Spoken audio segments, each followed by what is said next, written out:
Hello नमस्कार साथियों, welcome to real study. दोस्तों एसएससी जीडी कांस्टेबल 2024 के स्पेशल एग्जाम का नेक्स्ट एनालिसिस आपके लिए लेकर आ चुके हैं। आज 6 मार्च 2024 को हम फोर्थ शिफ्ट का एनालिसिस कवर करेंगे। क्लियर है। और इससे पहले हम फर्स्ट, सेकेंड और थर्ड शिफ्ट के वीडियोस आपको दे चुके हैं। अगर आपने नहीं देखा है तो इन वीडियोस को आप जरूर से देखें जाइएगा। क्लियर है। और पीडीएफ अगर आप चाहते हैं इस वीडियो की तो आप एप्लीकेशन को, टेलीग्राम चैनल ग्रुप को ज्वाइन कर लीजिएगा। दोनों के लिंक आपको इस वीडियो को डिस्क्रिप्शन में मिल जाएगी। देखिए गाइस, आज हमें जो क्वेश्चंस भेजे हैं ये नरेश जाखड़ जी जो कि बाड़मेर राजस्थान से हैं और रमेश पटेल जी जो कि ये जोधपुर राजस्थान से है। तो इन दोनों लोगों ने काफी अच्छे तरीके से हमें क्वेश्चंस बताए। यहाँ तक कि इन्होंने एग्जैक्ट क्वेश्चंस आपके एग्जाम में जो पूछे गए 100% सटीकता के साथ में बता दिए और एक्यूरेट क्वेश्चंस इन्होंने बताए हैं। आपका भी एग्जाम है आने वाले दिनों में तो आप हमें नंबर पर एग्जैक्ट क्वेश्चंस बता सकते हैं जिससे आपको 100% एक्यूरेट एनालिसिस हम दे पाए। क्लियर है। तो आइए स्टार्ट करते हैं इस वीडियो को। और आप सभी से रिक्वेस्ट है वीडियो स्टार्ट करने से पहले कि इस वीडियो को लाइक आप कर लीजिएगा वीडियो स्टार्ट करने से पहले ही। साथ ही चैनल को सब्सक्राइब नहीं किया है तो सब्सक्राइब करके बेल आइकन को ऑल पर सेलेक्ट कर दीजिएगा ताकि जो भी नया वीडियो आए सबसे पहले आप सभी के पास में पहुंच पाए। आइए जीके जीएस करंट अफेयर से स्टार्ट करते हैं।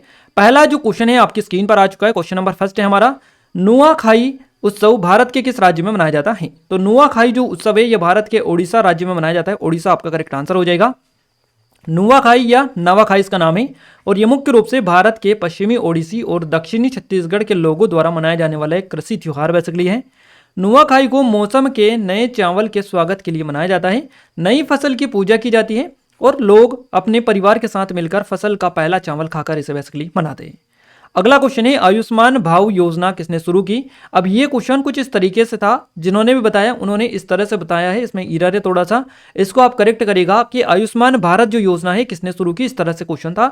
बट यहाँ पर जिन्होंने बताया इस तरह से बताया है तो उसमें हम जो है करेक्शन करना भूल गए जल्द में, तो आपसे माफी चाहेंगे उसके लिए। बाकी आप इसको करेक्शन इसमें कर लीजिएगा। आयुष्मान भारत योजना ये है, हमने डिटेल इसकी पूरी डाल दी है।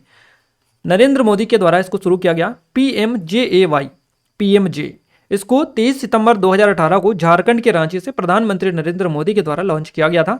सरकार ने आयुष्मान भारत योजना के तहत 2022 तक 1.5 lakh health and wellness centre स्थापित करने का निर्णय लिया है और ये केंद्र देश में प्राथमिक स्वास्थ्य सेवा वितरण प्रणाली को मजबूत करेंगे। अगला क्वेश्चन है, ISSF विश्व चैंपियनशिप 2023 बाकू में इंडिया ने कितने पदक जीते? तो इसमें इंडिया ने 14 पदक जीते हैं, 6 स्वर्ण पदक और 8 कांस्य पदक। क्लियर है। जीते गए पदकों के साथ में ISSF क्लियर है विश्व चैंपियनशिप 2023 में भारत ने कुल पदकों की संख्या बढ़कर जो है 14 हो गई है, 6 स्वर्ण और 8 कांस्य पदक बेसिकली इसने जीते हैं। अगला क्वेश्चन है, 2022 एशियाई खेलों की मेजबानी कौन से शहर से हुई थी? है ना, तो ये हांगजाओ में हुई थी और ये चीन में आता है, चाइना में। तो चाइना करेक्ट आंसर अगर दे रखा था तो ठीक है, अदरवाइज आपको हांगजाओ हुई ऑप्शन में मिला था। तो 2022 एशियाई खेलों की जो मेजबानी की थी ये हांगजू चीन ने की थी। एशियाई ओलंपिक परिषद द्वारा चीनी शहर हांगजाऊ को 2022 एशियाई खेलों के मेजबान के रूप में पुष्टि की गई, इसको चुना गया। चीन इससे पहले 2 बार एशियाई खेलों की मेजबानी कर चुका है, 1990 में बीजिंग में और 2010 में ग्वांगजू में। 2 और 2022 के पहले ही शीतकालीन ओलंपिक से सम्मानित ये की जा चुका है। पहला एशियाई खेल 4 मार्च से 11 मार्च 1951 तक नई दिल्ली में आयोजित किया गया था, ध्यान रखिएगा। अगला क्वेश्चन है, योसंग त्योहार मुख्य रूप से किस राज्य में मनाया जाता है? तो ये मणिपुर में मनाया जाता है, ध्यान रखिएगा। योसंग जो त्योहार है ये मणिपुर में मनाया जाता है। योसंग क्या त्योहार जो है मणिपुर के प्रमुख त्योहारों में से एक माना जाता है। त्योहारों में या समारोह में हिस्सा लेने के लिए विभिन्न समुदाय के लोग जो है एक साथ होते हैं। लमता महीने यानी कि फरवरी मार्च की पूर्णिमा के दिन फरवरी मार्च 5 दिवसीय कार्यक्रम मनाया जाता है। ये जो त्योहार है आमतौर पर होली के रूप में मनाया जाता है। अगला क्वेश्चन है, रुक्मिणी देवी अरुंडेल किस नृत्य से संबंधित है? सही जवाब हो जाएगा भरतनाट्यम। रुक्मिणी देवी अरुंडेल जो है भरतनाट्यम से रिलेटेड है। रुक्मिणी देवी अरुंडेल भरतनाट्यम से जुड़ी हुई है। रुक्मिणी देवी अरुंडेल एक भारतीय शास्त्रीय नृत्यांगना थी जिन्होंने भरतनाट्यम नृत्य के पुनर्जागरण का नेतृत्व किया और मद्रास जो कि अब चेन्नई है इसमें कला क्षेत्र फाउंडेशन की स्थापना इन्होंने की थी। ये कौन थी? एक थियोफिसिस्ट थी, ध्यान रखिएगा, थियोसॉफिस्ट थी जो एनी बेसेंट से बहुत ही प्रेरित थी। तो इनका नाम है रुक्मिणी देवी अरुंडेल। अगला क्वेश्चन है, वोट किसका एसआई मात्रक है? तो ये शक्ति का होता है, शक्ति, ध्यान रखिएगा। शक्ति का एसआई मात्रक हो जाएगा वोट। वोट का जो नाम है जेम्स वोट के नाम पर रखा गया। शक्ति समय की प्रति इकाई स्थानांतरित ऊर्जा की मात्रा होती है 1 वाट, है ना, ये 1 जूल प्रति सेकंड होता है। अगला क्वेश्चन है, राष्ट्रीय विधि सेवा प्राधिकरण की स्थापना कब की गई थी? नवंबर 1995 में। एग्जैक्ट डेट भी पूछे जाए तो 9 नवंबर 1995 को राष्ट्रीय विधि सेवा प्राधिकरण की स्थापना की गई थी, जिसको नालसा बोला जाता है बेसिकली, राष्ट्रीय विधि सेवा प्राधिकरण। इसकी स्थापना 9 नवंबर 1995 को हुई और ये एक विधायी निकाय है। इसका जो मुख्यालय भारत के नई दिल्ली में स्थित है। अगला क्वेश्चन है मृणालिनी साराभाई किस प्रकार के नृत्य के लिए स्पेशली प्रसिद्ध थी? तो भरतनाट्यम आपका करेक्ट आंसर हो जाएगा। मृणालिनी साराभाई एक भारतीय शास्त्रीय नृत्यांगना और कोरियोग्राफर थी। उन्होंने प्रसिद्ध वैज्ञानिक विक्रम साराभाई से शादी की। मृणालिनी साराभाई पद्मश्री 1965 में मिला इनको, पद्म भूषण 1992 की प्राप्तकर्ता थी और उन्हें वर्ष 1994 में नई दिल्ली में प्रतिष्ठित संगीत नाटक अकादमी फेलोशिप से भी सम्मानित किया गया। अगला क्वेश्चन है टेबल टेनिस में पहला गेम कितने पॉइंट का होता है? तो ये 11 पॉइंट का होता है। टेबल टेनिस में जो पहला गेम होता है 11 पॉइंट का होता है। टेबल टेनिस में एक गेम 11 अंकों का होता है। हालांकि एक गेम को कम से कम 2 अंकों के भीतर अंतर से जीता जाना चाहिए। अगर दोनों खिलाड़ी 10 अंक हासिल कर लेते हैं तो खेल को पहले खिलाड़ी द्वारा जीता जाएगा और बाद में 2 अंक की बढ़त हासिल करेगा। अगला क्वेश्चन है भारत के साथ कितने देश भूमि साझा करते हैं? भूमि सीमा साझा करते हैं 7 देश हैं जो कि भारत के साथ में जो भूमि सीमा है साझा करते हैं। 7 ऐसे देश हैं जिसमें पाकिस्तान, अफगानिस्तान, नेपाल, चाइना, बांग्लादेश, भूटान और म्यांमार आते हैं जो भारत के साथ भूमि सीमा साझा करते हैं। बांग्लादेश भारत के साथ सबसे लंबी सीमा साझा करता है क्योंकि यह 3 ओर से भारत से घिरा हुआ है और इसे दुनिया की 5वीं सबसे बड़ी थल सीमा कहा जाता है।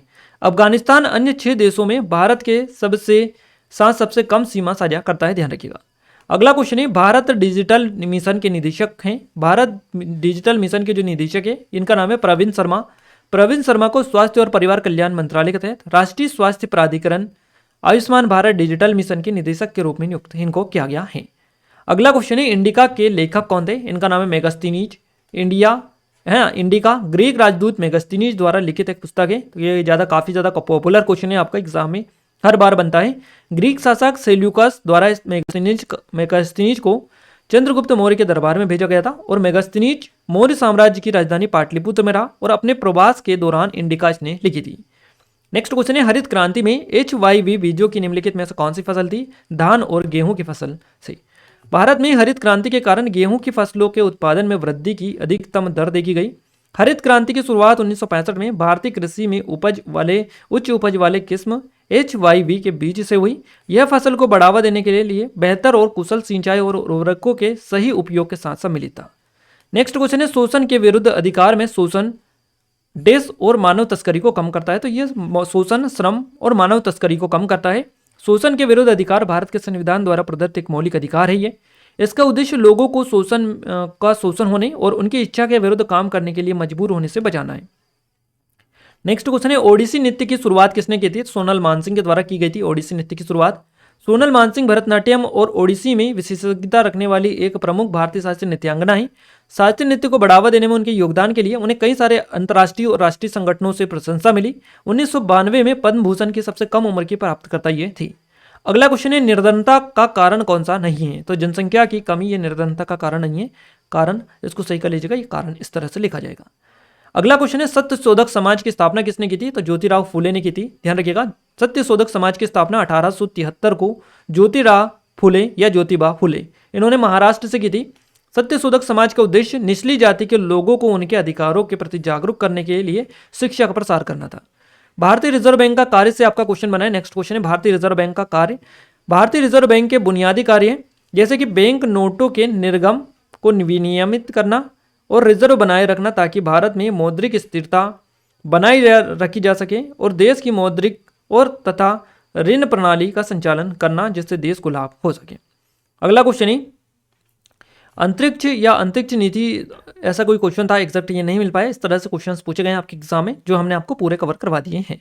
ये टेस्ट सीरीज अगर आप चाहें तो इनरोल कर सकते हैं। हिंदी की बात करें रात का विलोम पूछा है तो ये दिन होता है। हातिम ए वक्त मुहावरे का अर्थ क्या होता है? कोई व्यक्ति वक्त का फायदा इस्तेमाल करता है, इस तरह से यह होता है। संध्या का विलोम पूछा है तो उषा हो जाएगा। लालच का विलोम संतोष हो जाएगा। क्लियर है? जो गिना ना जा सके अनगिनत। और इसके अलावा नाक भो सिकोड़ना मुहावरे का अर्थ क्या हो जाए? घृणा करना या नाराज होना इसको बोलते हैं। देशज विदेशज से क्वेश्चन बनाए और वाक्य शुद्ध से 2 क्वेश्चन, अनेकार्थ से 1 क्वेश्चन, रिक्त स्थान से क्वेश्चन, पर्यायवाची से 2 क्वेश्चन, मुहावरे से 2 क्वेश्चन, विलोम शब्द से 2 क्वेश्चन पूछे गए। लोकोक्ति से भी आपके क्वेश्चन बने हैं। मैथ्स में बात करें औसत से 2 क्वेश्चन है, SI CI से 1 क्वेश्चन, नंबर सिस्टम से 2 क्वेश्चन है, आपका सरलीकरण से 3 क्वेश्चन है, मेंसुरेशन यानी क्षेत्र में से 1 क्वेश्चन, प्रतिशत से 1 क्वेश्चन, लाभ हानि से आपका 2 से 3 क्वेश्चन बने, समय कार्य से 2 क्वेश्चन, रेलगाड़ी से 1 क्वेश्चन, चाल दूरी से 1 से 2 क्वेश्चन, एलसीएम एचसीएफ से 1 से 2 क्वेश्चन, अनुपात से 2 क्वेश्चन और आयु से क्वेश्चन आपके बने हैं। जो टॉपिक हमने बता रहे हैं इनको अच्छे से देख लीजिएगा। सिटिंग अरेंजमेंट से 2 क्वेश्चन पूछे गए, पजल से 1 क्वेश्चन पूछा गया, कोडिंग डिकोडिंग से 3 से 4 क्वेश्चन बने, रक्त संबंध से 1 से 2 क्वेश्चन, पेपर कटिंग से क्वेश्चन बनाए, मिरर इमेज से 1 क्वेश्चन बनाए, दिशा निर्देशन से क्वेश्चन बनाए 5 से बनाए, अल्फाबेट जो सीरीज है से 2 से 3 क्वेश्चन बने, कथन निष्कर्ष से 1 से 2 क्वेश्चन बनाए, आकृति से 2 से 3 क्वेश्चन पूछे गए, लुप्त संख्या से भी 2 से 3 क्वेश्चन बने और नंबर सीरीज से भी 1 से 2 क्वेश्चन आपके पूछे गए हैं। यानी कि कुल मिलाकर जो टॉपिक डेली बेसिस पर बने उसी तरह के टॉपिक आपके एग्जाम में देखने को मिल रहा है। यहाँ पर कुछ भी चेंजेस नहीं है, ओनली जीके को छोड़कर जीके में हल्का फुल्का चेंजेस होता रहता है जो कि आपको ऑलरेडी हम अपडेट करवा चुके हैं। तो ये सारी चीज़ें हैं। और गाइज आपने अगर पीडीएफ को डाउनलोड नहीं किया है इससे पहले की तो आप टेलीग्राम को और एप्लीकेशन को डाउनलोड कर लीजिएगा, ज्वाइन कर लीजिएगा। दोनों की लिंक आपको इस वीडियो का डिस्क्रिप्शन में मिल जाएगी। क्लियर है। और आप सभी ने इस वीडियो को लाइक नहीं किया तो आप सभी से रिक्वेस्ट है कि वीडियो को लाइक, चैनल को सब्सक्राइब जरूर कर लीजिएगा। साथ ही इस वीडियो को अपने दोस्तों के साथ शेयर भी करें ताकि हमें सपोर्ट मिले, मोटिवेशन मिले, आपके लिए और अच्छी से अच्छी वीडियोस हम लाने की कोशिश करते रहें। तो मिलते हैं हमारे नेक्स्ट स्टडी वीडियो में, तब तक के लिए जय हिंद, वंदे मातरम।